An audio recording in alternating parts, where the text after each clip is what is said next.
पिंपरीच्या वाकडमध्ये भाजप आमदाराच्या मुलीवर प्राणघातक हल्ला झालाय। अश्विनी रेड्डी बोतकुरवार असं या मुलीचं नाव आहे। ती यवतमाळमधील वणीचे आमदार संजीव रेड्डी बोतकुरवार यांची मुलगी आहे। या हल्ल्यामध्ये अश्विनीची बोटं तुटली आहेत आणि तिच्यावर रुग्णालयामध्ये उपचार सुरू आहेत। या प्रकरणी पोलिसांनी आरोपी राजेश बक्षीला ताब्यात घेतले। एकतर्फी प्रेमातनं ही घटना झाल्याची माहिती मिळते। दरम्यान अश्विनी ताथवडे येथील बालाजी इन्स्टिट्यूट ऑफ मॉडर्न मॅनेजमेंटमध्ये शिकते। आरोपी यापूर्वीही त्रास देत असल्याची तक्रार अश्विनीने दिली होती। त्यानंतर आरोपीने तिला त्रास देणार नाही असं लिहूनही दिलं होतं अशी माहिती मिळते। पण आज त्याच आरोपीने अश्विनीवर जीवघेणा हल्ला केलाय। अश्विनीचे वडील आमदार संजीव रेड्डींनी या प्रकरणात मुख्यमंत्र्यांशी आपण बोलणार आहोत अशी प्रतिक्रिया दिली। आमदार रेड्डी यांच्या भावना आम्ही या घटनेनंतर जाणून घेतल्यात। बघूया ते काय म्हणाले। आपल्यासोबत आमदार संजीव रेड्डी बोतकुरवार आहेत। संजीवजी, कशी आहे अश्विनीची तब्येत सध्या? आता ती आउट ऑफ डेंजर आहे, हॉस्पिटल ॲडमिट आहे। तिच्या आताच्या बोटावर शस्त्रक्रिया चालू आहे, पण आता मला डिसिजन बोलणं झालं आणि आउट ऑफ डेंजर आहे, डॉक्टर्स लोकांनी बोलणं झालं।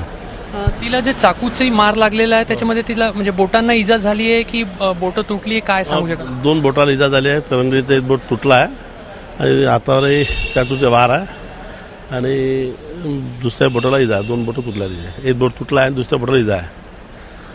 जो मुलगा, जो वार करणारा मुलगा आहे, त्याला आपण म्हणजे कधी ओळखत होता का किंवा कधी ऐकलं होता का? कोण आहे, काय माहिती मिळाली? नाही, कुठचा तयारीला जाऊन आज माहीत पडलं का रात्री अश्विनीचा रात्री फोन आला मला, ते बाबा मला असा मुलगा त्रास देत आहे, तर मी कॉलेज मॅनेजमेंटला कंप्लेंट केली आहे आणि मॅनेजमेंटने सांगितलं मी स्ट्रिक्टली आहे सिंधू आणि उद्या त्याला रशिएट करू दे, त्याला बोलव।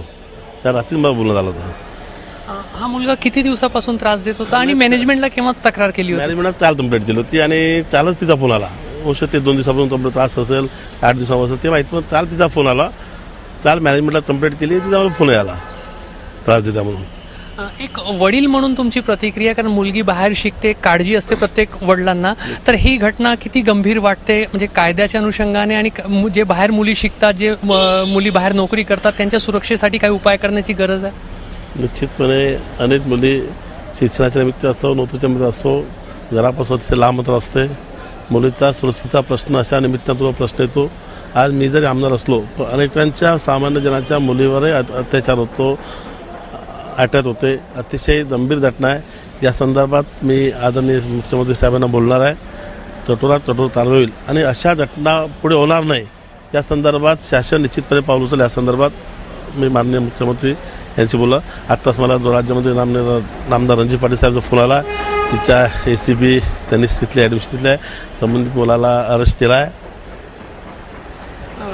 पुण्यासारख्या शहरामध्ये अशी घटना, कारण पुणे एक शांत आणि सुसंस्कृत शहर म्हणून ओळखलं जातं, तर तिथे घटना होणंही गंभीर आहे। निश्चितच पुणे जर शांत अतिशय शहर आपण पाहतो आणि शिक्षणाच्या निमित्तानं अनेक तरुण मुली पुण्यामध्ये राहतात आणि अशा पुण्यासारख्या शांतताप्रिय असणाऱ्या पुण्यात अशा घटना होणं कुठेतरी तिच्या प्रशासनाला निश्चितच विचार करण्याची वेळ आहे।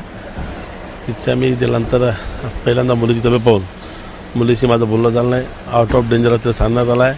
तिच्या DCP वैशाली जाधव मॅडम माझ्याशी बोलल्या, मी मुलीशी बोलली, म्हणजे मुलगी आउट ऑफ डेंजर आहे, म्हणजे तिच्या हातावर शस्त्रक्रिया तर लागते आणि हातावर प्लॅस्टिक सर्जरी तर लागते, ते काम सुरू आहे म्हणे।